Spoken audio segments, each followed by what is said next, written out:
Assalamualaikum warahmatullahi wabarakatuh. Alhamdulillahirabbil alamin, huwal awwal wal akhiru waz zahiru batilu wa huwa ala kulli syai'in qadir. Asyhadu an la ilaha illallah wahdahu la syarikalah wa asyhadu anna Muhammadan abduhu wa rasuluh sallallahu alaihi wasallam. Baik Bapak Ibu sahabat rahimakumullah, bahagia dan senang sekali saya kembali bisa hadir bersama Bapak Ibu sahabat dimanapun berada pada saat ini.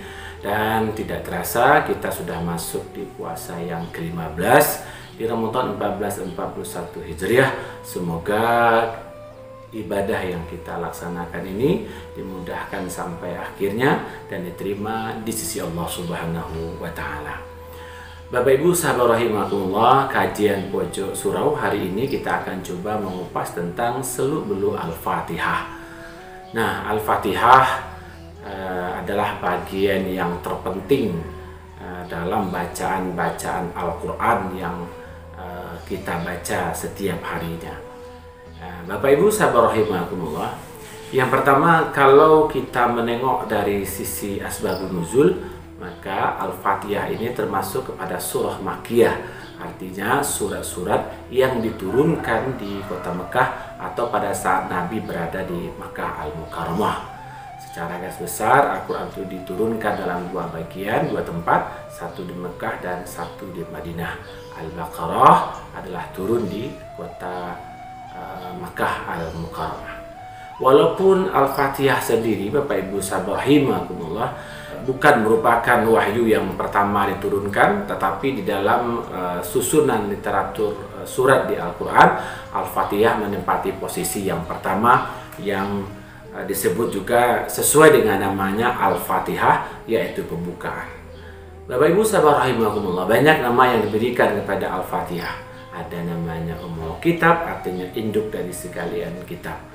Nah, nama ini tentu tidak serta-merta saja, karena berdasarkan hadis lain memang tidak ditemukan surah Al-Fatihah ini di kitab-kitab sebelumnya, baik pada kitab Zabur, Taurat, dan Injil, dan barulah ada pada saat Al-Quran diturunkan oleh Allah Subhanahu wa Ta'ala. Bapak Ibu sahabat rahimakumullah, Al-Fatihah secara garis besar di ruang lingkup kita mengenal dengan istilah 7 ayat. Walaupun ada pendapat lain dari Imam Maliki mengatakan bahwa Al-Quran itu, bahwa Al-Fatihah itu memiliki 6 ayat. Terlepas daripada itu Bapak Ibu sahabat rahimakumullah, yang kita coba kuliti tidak hanya perbedaan jumlah ayatnya, tetapi juga bagaimana keistimewaan surah Al-Fatihah ini yang terdiri dari 139 huruf dan 25 kata. Bapak Ibu sahabat rahimakumullah, yang pertama, Al-Quran itu menjadi syarat sahnya sholat. Jadi keistimewaan Al-Fatihah itu yang pertama, tadi kita ceritakan bahwa tidak ada di kitab yang lain, hanya ada di kitab Al-Quran. Kemudian yang kedua adalah bahwasanya Al-Fatihah menjadi rukun dalam pelaksanaan ibadah sholat. Artinya apa? Al-Fatihah akan terus dibaca, dan jika tidak dibaca maka sholatnya akan terhitung batal karena meninggalkan rukun bacaan. Salah satunya adalah membaca Al-Fatihah pada setiap rakaat sholat yang kita laksanakan. Bapak Ibu sahabat rahimakumullah, dalam satu hadis diriwayatkan oleh Imam Bukhari dan Muslim, Rasulullah SAW tidak sah sholat bagi orang yang tidak membaca surat Al-Fatihah. Hadis ini menjelaskan kepada kita bahwa jika di dalam pelaksanaannya dibacakan surah Al-Fatihah. Bapak Ibu sahabat rahimakumullah, kemudian yang ketiga adalah dia merupakan penyembuh dari penyakit, penyembuh dari berbagai penyakit. Bapak Ibu sahabat rahimakumullah, suatu keutamaan dari surah Al-Fatihah ini adalah dapat menyembuhkan penyakit, atau dia as-sifayah sebagai pengobat atau yang menyembuhkan. Ada yang mengatakan asyifa, obat, dan lain-lain sebagainya.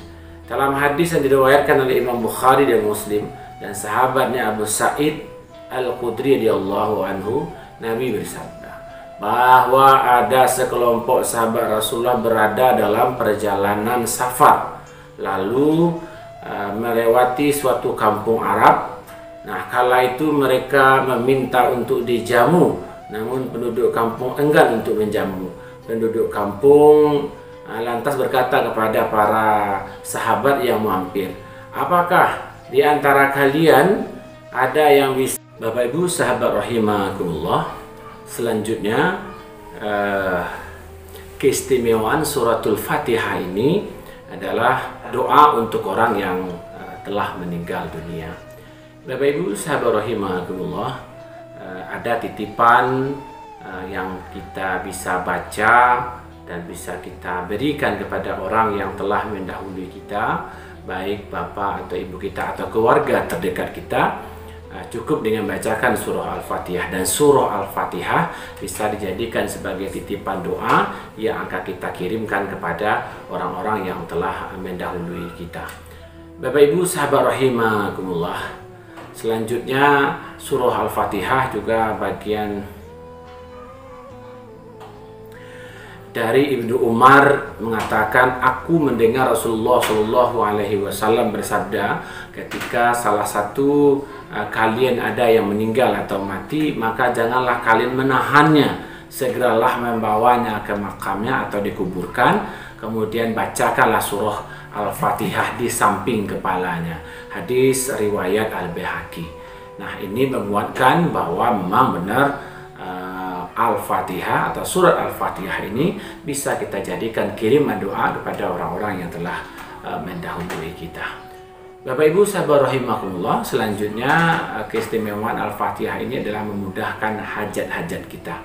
Artinya jika ada keinginan-keinginan yang kita harapkan didatangkan oleh Allah Subhanahu wa taala, atau keinginan-keinginan yang sebenarnya memang kita harapkan.